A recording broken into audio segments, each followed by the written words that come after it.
தூத்துக்குடியில் சதத்தை நெருங்கும் அளவுக்கு அங்கு காயல்பட்டினத்தில் மழை பொழிவு இருக்கிறது.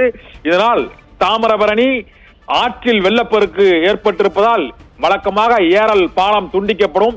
ஏரலின் வழியாக அந்த பகுதியில் உள்ள பல்வேறு ஊர்களுக்கு செல்வதற்கான சாலைகளும் முடங்கி இருக்கிறது. மின் இணைப்பு துண்டிக்கப்பட்டிருக்கிறது. ஒட்டுமொத்த தூத்துக்குடியே தண்ணீரில் தூத்துக்குடி மாவட்டமே தண்ணீரில் மிதக்கிறது. போக்குவரத்து முடங்கி இருக்கிறது. மின்சாரம் துண்டிக்கப்பட்டிருக்கிறது.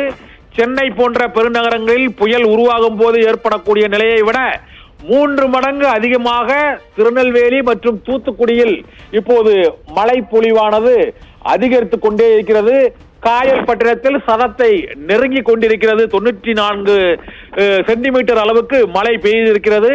இன்னும் 8:30 மணி வரை ரெட் அலர்ட் நீடிக்கும் என்றும், விருதுநகர், மதுரை, தேனி மற்றும் தூத்துக்குடி, திருநெல்வேலியில் அடுத்த 3 மணி நேரத்திற்கு தொடர்ந்து மழை பெய்யும் என்றும் வானிலை ஆய்வு மையம் எச்சரிக்கை விடுத்திருக்கிறது.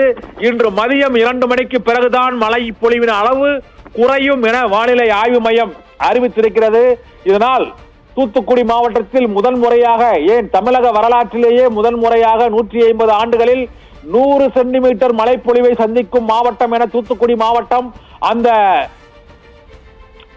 நிகழ்வை, ஒரு மிகப்பெரிய ஒரு இயற்கை பேரழிவு நிகழ்வை, இயற்கை பேரிடர் நிகழ்வை இப்போ இன்னும் நிகழ்த்த போயிருக்கிறது. காயல்பட்டினம் இந்தியாவில் மழைப்பொழிவு அதிகமாக உள்ள மாநிலங்களில் சிரபுஞ்சி உள்ளிட்ட, மேகாலயா உள்ளிட்ட மாநிலங்களில் மழை பெய்வது போல தூத்துக்குடி மாவட்டத்தில் இப்போது மழை பொழிவு தொடர்ந்து 48 மணி நேரத்தையும் தாண்டி பெய்து கொண்டே இருக்கிறது. தென் மாவட்டங்களில் முதல் முறையாக கன்னியாகுமரி, தூத்துக்குடி, திருநெல்வேலி, விருதுநகர், தென்காசி, ராமநாதபுரம் உள்ளிட்ட 7 மாவட்டங்களில் பள்ளி கல்லூரிகளுக்கு விடுமுறை அறிவிக்கப்பட்டு அங்கு போக்குவரத்து துண்டிக்கப்பட்டு இந்த அளவுக்கு மழை பெய்திருப்பது இதுதான் முதல் முறையாக கருதப்படுகிறது. ரயில்கள் ரத்து, பேருந்து போக்குவரத்து மற்றும் மின்சாரம் துண்டிப்பு, அணைகளில் தாமிரபரணியில் மற்றும் கிட்டத்தட்ட அது தாமிரபரணி ஆறு 1 லட்சம் கன அடி தண்ணீர் திறந்து விட்டாலும் தாங்கும் கரை வலிமைகளை உடையது. இதனால் இங்கு திருநெல்வேலியிலிருந்து அம்பாசமுத்திரம் மற்றும் பாபநாசம் செல்லும் சாலை போக்குவரத்து முடங்கி இருக்கிறது. ஆங்காங்கே அந்த வாய்க்கால்கள், கால்வாய்கள் தாமிரபரணி ஆற்றில் வெள்ளப்பெருக்கு கரை புரண்டு ஓடிக்கொண்டிருக்கிறது.